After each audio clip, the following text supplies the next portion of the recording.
Chapter 4. His mother's letter had been a torture to him, but as regards the chief fact in it, he had felt not one moment's hesitation, even whilst he was reading the letter. The essential question was settled, and irrevocably settled, in his mind. Never such a marriage, while I am alive, and Mr. Lugin be damned.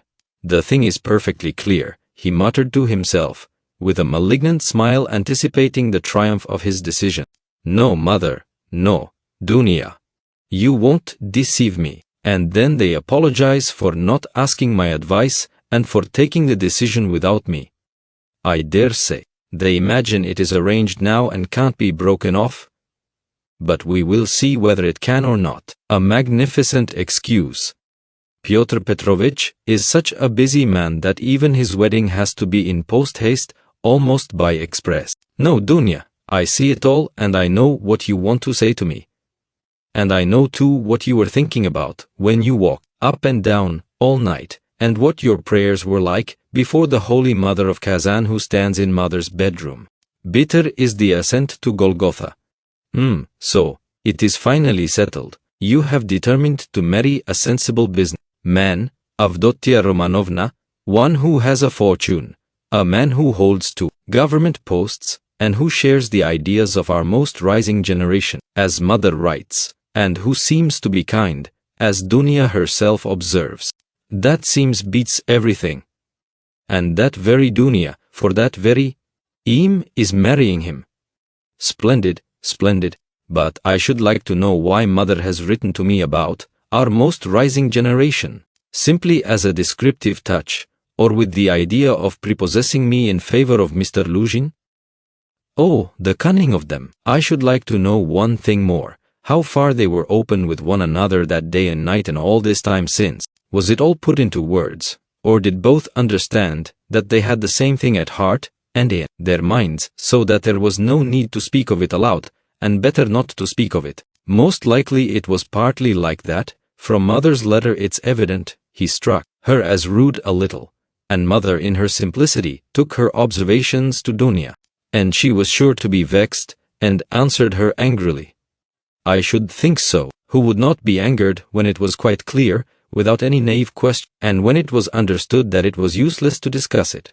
And why does she write to me, love Dunia, Rodia, and she loves you more than herself? Has she a secret conscience prick at sacrificing her daughter to her son?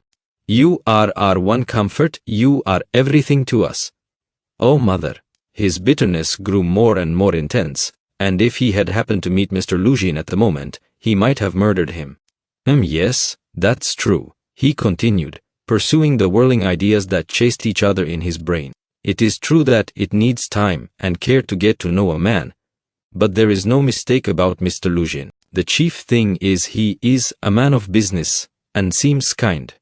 That was something, wasn't it, to send the bags and big box for them? A kind man, no doubt after that, but his bride, and her mother, are to drive in a peasant's cart covered with sacking. No matter, it is only 90 versts, and then they can travel very comfortably, third class, for 1,000 versts. Quite right, too. One must cut one's coat according to one's cloth, but what about you, Mr. Luzhin? She is your bride, and you must be aware that her mother has to raise money on her pension for the journey. To be sure, it's a matter of business, a partnership for mutual benefit, with equal shares and expenses, food and drink provided, but pay for your tobacco. The businessman has got the better of them too. The luggage will cost less than their fares, and very likely go for nothing. How is it that they don't both see all that? Or is it that they don't want to see, and they are pleased, and to think that this is only the first blossoming, and that the real fruits are to come? But what really matters is not the stinginess, is not the meanness, but the tone of the whole thing. For that will be the tone after marriage, it's a foretaste of it. And Mother too, why should she be so lavish? What will she have by the time she gets to Petersburg? 3 silver rubles or 2, paper ones as she says. That old woman, what does she expect to live upon in Petersburg afterwards? She has her reasons already for guessing that she could not live with Dunia after the marriage, even for the first few months. The good man has no doubt let slip something on that subject also, though Mother would deny it. I shall refuse, says she.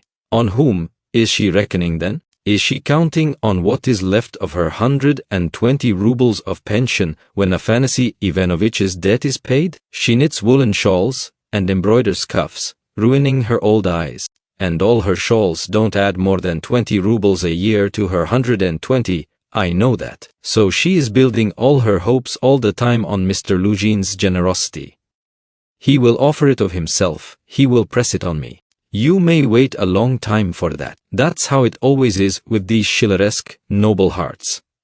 Till the last moment, every goose is a swan with them. Till the last moment, they hope for the best, and will see nothing wrong. And although they have an inkling of the other side of the picture, yet they won't face the truth till they are forced to. The very thought of it makes them shiver. They thrust the truth away with both hands, until the man they deck out in false colors puts a fool's cap on them with his own hands. I should like to know whether Mr. Lugin has any orders of merit. I bet he has the Anna in his buttonhole, and that he puts it on when he goes to dine with contractors or merchants. He will be sure to have it for his wedding, too. Enough of him, confound him. Well, mother, I don't wonder at, it's like her, God bless her, but how could Dunia darling, as though I did not know you. You were nearly 20 when I saw you last. I understood you then. Mother writes that Dunia can put up with a great deal. I know that very well. I knew that 2 years and a half ago, and for the last 2.5 years I have been thinking about it, thinking of just that Dunia can put up with a great deal. If she could put up with Mr. Svidrigailov and all the rest of it, she certainly can put up with a great deal. And now, mother and she have taken it into their heads that she can put up with Mr. Lugin, who propounds the theory of the superiority of wives raised from destitution and owing everything to their husband's bounty, who propounds it, too, almost at the first interview. Granted that he let it slip, though he is a sensible man, but Dunia, she understands the man, of course, but she will have to live with the man. Why? She'd live on black bread and water, she would not sell her soul, she would not barter her moral freedom for comfort, she would not barter it for all Schleswig-Holstein, much less Mr. Lugin's money. No, Dunia was not that sort when I knew her, and she is still the same, of course. Yes, there's no denying, the Svidrigailovs are a bitter pill. It's a bitter thing to spend one's life a governess in the provinces for 200 rubles, but I know she would rather be a nigger on a plantation, or a let with a German master, than degrade her soul and her moral dignity by binding herself forever to a man whom she does not respect and with whom she has nothing in common for her own advantage. And if Mr. Lugin had been of unalloyed gold, or one huge diamond, she would never have consented to become his legal concubine. Why is she consenting then? What's the point of it? What's the answer? It's clear enough. For herself, for her comfort, to save her life she would not sell herself, but for someone else she is doing it. For one she loves, for one she adores, she will sell herself. That's what it all amounts to. For her brother, for her mother, she will sell herself, she will sell everything. In such cases, we overcome our moral feeling if necessary. Freedom, peace, conscience, even, all are brought into the market. Let my life go, if only my dear ones may be happy. More than that, we become casuists, we learn to be Jesuitical, and for a time maybe we can soothe ourselves, we can persuade ourselves that it is one's duty for a good object. That's just like us, it's as clear as daylight. It's clear that Rodion Romanovich Raskolnikov is the central figure in the business, and no one else. Oh, yes. She can ensure his happiness, keep him in the university, make him a partner in the office, make his whole future secure. Perhaps he may even be a rich man later on, prosperous, respected, and may even end his life a famous man. But my mother? It's all Rodia, precious Rodia, her firstborn. For such a son who would not sacrifice such a daughter. Oh, loving, over-partial hearts. Why, for his sake, we would not shrink even from Sonia's fate. Sonia Marmeladov, the eternal victim so long as the world lasts. Have you taken the measure of your sacrifice, both of you? Is it right? Can you bear it? Is it any use? Is there sense in it? And let me tell you, Dunya, Sonia's life is no worse than life with Mr. Luzhin. There can be no question of love, mother writes. And what if there can be no respect either? If on the contrary there is aversion, contempt, repulsion, what then? So you will have to keep up your appearance, too. Is not that so?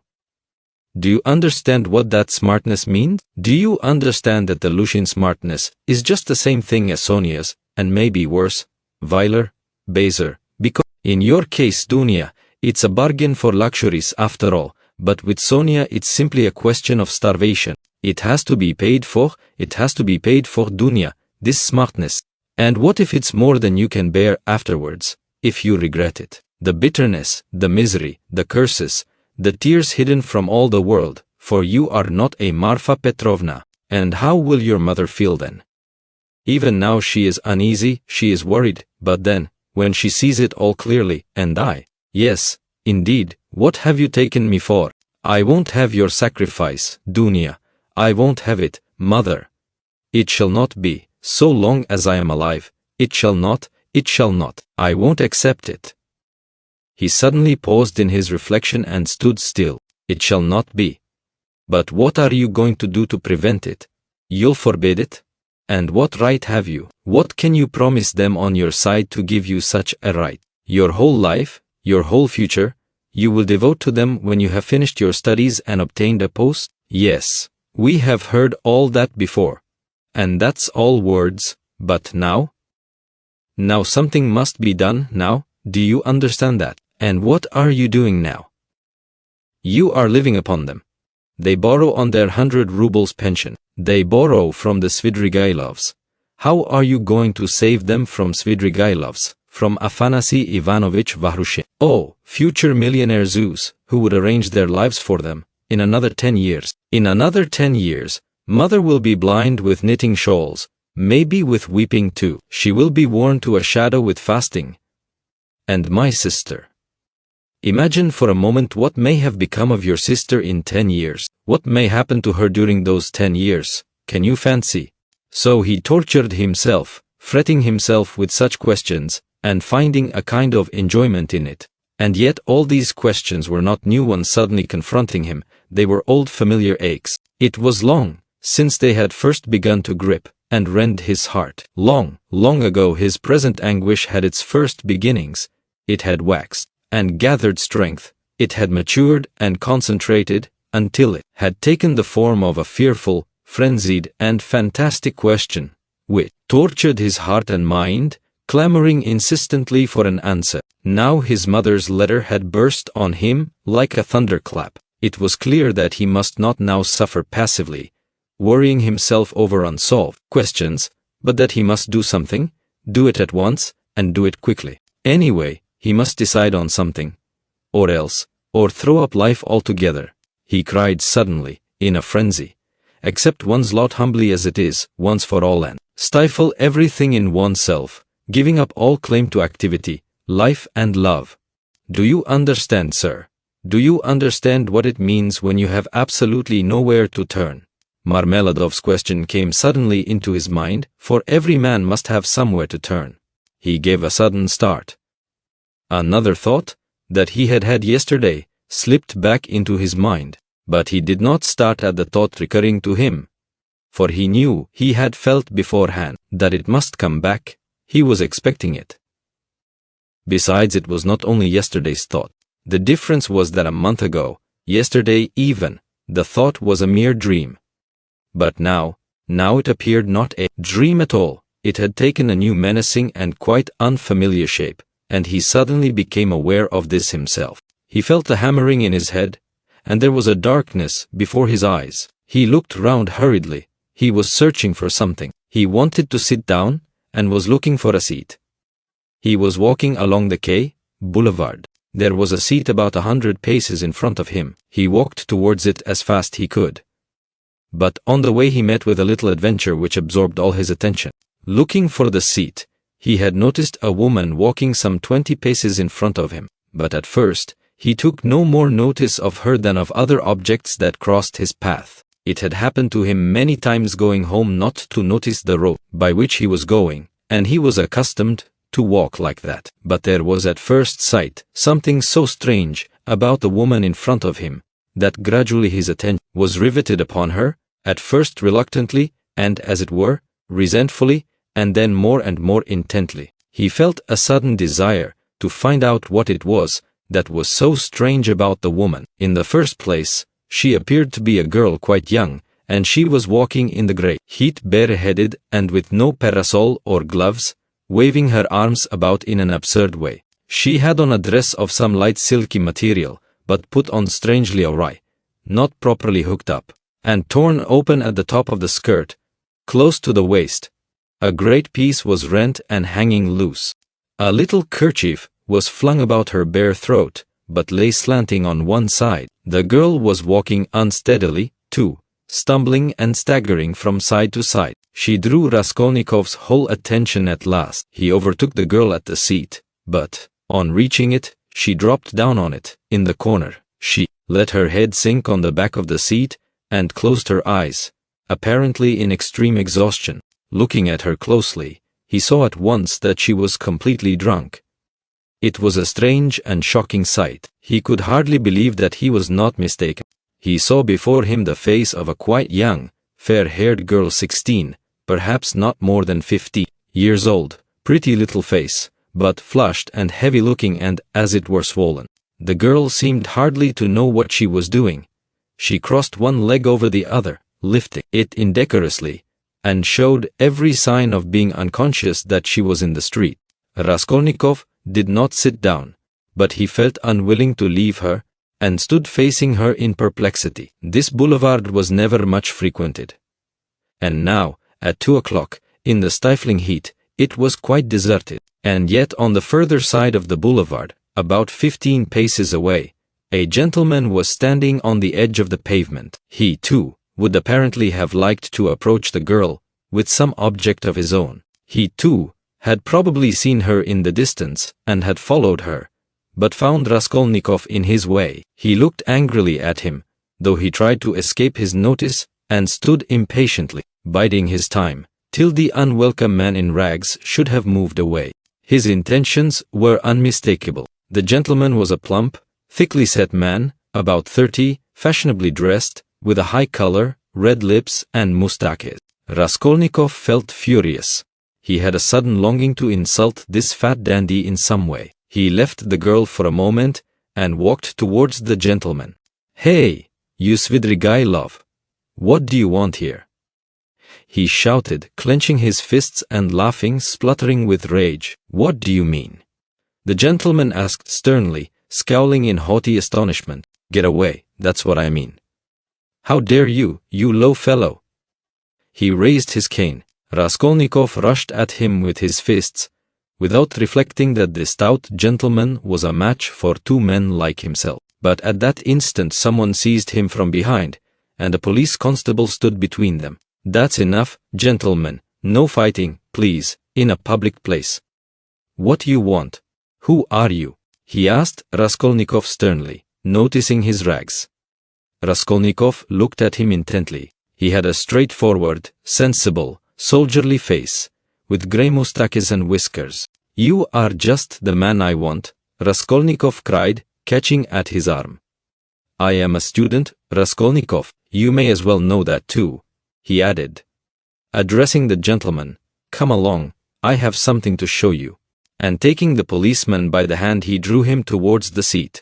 "Look here, hopelessly drunk, and she has just come down the boulevard. There is no telling who and what she is. She does not look like a professional. It's more likely she has been given drink and deceived somewhere, for the first time, you understand, and they've put her out into the street like that. Look at the way her dress is torn, and the way it has been put on. She has been dressed by somebody. She has not dressed herself, and dressed by unpracticed hands, by a man's hands, that's evident. And now look there. I don't know that dandy with whom I was going to fight. I see him for the first time, but he too has seen her on the road, just now, drunk, not knowing what she is doing, and now he is very eager to get hold of her, to get her away somewhere. While she is in this state, that's certain, believe me, I am not wrong. I saw him myself watching her and following her, but I prevented him, and he is just waiting for me to go away. Now he has walked away a little, and is standing still, pretending to make a cigarette. Think, how can we keep her out of his hands, and how are we to get her home? The policeman saw it all in a flash. The stout gentleman was easy to understand. He turned to consider the girl. The policeman bent over to examine her more closely, and his face worked with genuine compassion. "Ah, what a pity," he said, shaking his head. "Why, she is quite a child. She has been deceived, you can see that at once. Listen, lady," he began, addressing her. "Where do you live?" The girl opened her weary and sleepy-looking eyes, gazed blankly at the speaker and waved her hand. "Here," said Raskolnikov, feeling in his pocket and finding 20 kopecks. "Here, call a cab and tell him to drive her to her address. The only thing is to find out her address. Missy. The policeman began again, taking the money. "I'll fetch you a cab and take you home myself." "Where shall I take you, eh? Where do you live?" "Go away." "They won't let me alone," the girl muttered, and once more waved her hand. Ach, how shocking. It's shameful, missy, it's a shame." He shook his head again, shocked, sympathetic and indignant. "It's a difficult job," the policeman said to Raskolnikov, and as he did so, he looked him up and down in a rapid glance. He, too, must have seemed a strange figure to him, dressed in rags and handing him money. "Did you meet her far from here?" he asked him. "I tell you, she was walking in front of me, staggering, just here, in the boulevard. She only just reached the seat and sank down on it. Ah, the shameful things that are done in the world nowadays. God have mercy on us. An innocent creature like that, drunk already. She has been deceived, that's a sure thing. See how her dress has been torn too. Ah, the vice one sees nowadays. And as likely as not she belongs to gentlefolk too, poor ones maybe. There are many like that nowadays. She looks refined, too, as though she were a lady," and he bent over her once more. Perhaps he had daughters growing up like that, looking like ladies and refined with pretensions to gentility and smartness. "The chief thing is," Raskolnikov persisted, "to keep her out of this scoundrel's hands. Why should he outrage her? It's as clear as day what he is after. Ah, the brute, he is not moving off." Raskolnikov spoke aloud and pointed to him. The gentleman heard him, and seemed about to fly into a rage again, but thought better of it, and confined himself to a contemptuous look. He then walked slowly another 10 paces away and again halted. "Keep her out of his hands we can," said the constable thoughtfully, "if only she'd tell us where to take her, but as it is, missy, hey, missy." He bent over her once more. She opened her eyes fully all of a sudden, looked at him intently, as though realizing something, got up from the seat, and walked away in the direction from which she had come. "Oh, shameful wretches, they won't let me alone," she said, waving her hand again. She walked quickly, though staggering as before. The dandy followed her, but along another avenue, keeping his eye on her. "Don't be anxious, I won't let him have her," the policeman said resolutely, and he set off after them. "Ah, the vice one sees nowadays," he repeated aloud, sighing. At that moment, something seemed to sting Raskolnikov. In an instant a complete revulsion of feeling came over him. "Hey, here," he shouted after the policeman. The latter turned round. "Let them be, what is it to do with you? Let her go, let him amuse himself." He pointed at the dandy. "What is it to do with you?" The policeman was bewildered, and stared at him open-eyed. Raskolnikov laughed. "Well?" ejaculated the policeman, with a gesture of contempt, and he walked after the dandy, and the girl, probably taking Raskolnikov for a madman, or something even worse. "He has carried off my 20 kopecks, Raskolnikov murmured angrily when he was left alone. "Well, let him take as much from the other fellow to allow him to have the girl, and so let it end. And why did I want to interfere? Is it for me to help? Have I any right to help? Let them devour each other alive, what is it to me? How did I dare to give him 20 kopecks? Were they mine?" In spite of those strange words he felt very wretched. He sat down on the deserted seat, his thoughts strayed aimlessly. He found it hard to fix his mind on anything at that moment. He longed to forget himself altogether, to forget everything, and then to wake up and begin life anew. "Poor girl," he said, looking at the empty corner where she had sat. "She will come to herself and weep, and then her mother will find out. She will give her a beating, a horrible, shameful beating, and then maybe turn her out of doors. And even if she does not, the Darya Francovnas will get wind of it. And the girl will soon be slipping out on the sly here and there. Then there will be the hospital directly, and then, again the hospital, drink, the taverns, and more hospital, in 2 or 3 years a wreck, and her life over at 18 or 19. Have not I seen cases like that, and how have they been brought to it? Why, they've all come to it like that. Ah, but what does it matter? That's as it should be, they tell us. A certain percentage, they tell us, must every year go that way to the devil, I suppose, so that the rest may remain chaste and not be interfered with. A percentage. What splendid words they have. They are so scientific, so consolatory. Once you've said percentage, there's nothing more to worry about. If we had any other word, maybe we might feel more uneasy. But what if dunya were one of the percentage of another one, if not that one? But where am I going? He thought suddenly. Strange, I came out for something. As soon as I had read the letter I came out. I was going to Vasilyevsky Ostrov, to Razumihin. That's what it was, now I remember. What for though? And what put the idea of going to Razumihin into my head just now? That's curious, he wondered at himself. Razumihin was one of his old comrades at the university. It was remarkable that Raskolnikov had hardly any friends at the university. He kept aloof from everyone, went to see no one, and did not welcome anyone who came to see him. And indeed everyone soon gave him up. He took no part in the students' gatherings, amusements, or conversation. He worked with great intensity without sparing himself. And he was respected for this, but no one liked him. He was very poor, and there was a sort of haughty pride and reserve about him, as though he were keeping something to himself. He seemed to some of his comrades to look down upon them all as children, as though he were superior in development, knowledge and convictions, as though their beliefs and interests were beneath him.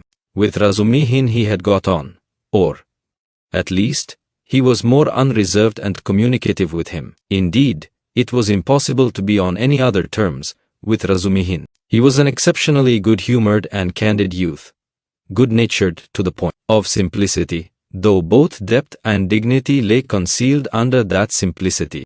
The better of his comrades understood this, and all were fond of him. He was extremely intelligent, though he was certainly rather a simpleton at times. He was of striking appearance, tall, thin, black-haired, and always badly shaved. He was sometimes uproarious, and was reputed to be of great physical strength. One night, when out in a festive company, he had with one blow laid a gigantic policeman on his back. There was no limit to his drinking powers, but he could abstain from drink altogether. He sometimes went too far in his pranks, but he could do without pranks altogether. Another thing striking about Razumihin, no failure distressed him, and it seemed as though no unfavorable circumstances could crush him. He could lodge anywhere, and bear the extremes of cold and hunger. He was very poor, and kept himself entirely on what he could earn by work of one sort or another. He knew of no end of resources by which to earn money.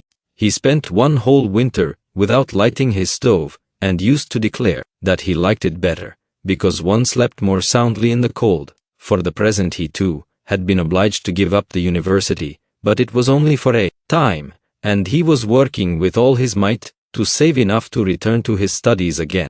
Raskolnikov had not been to see him for the last 4 months, and Razumihin did not even know his address. About 2 months before, they had met in the street, but Raskolnikov had turned away, and even crossed to the other side that he might not be observed. And though Razumihin noticed him, he passed him by, as he did not want to annoy him.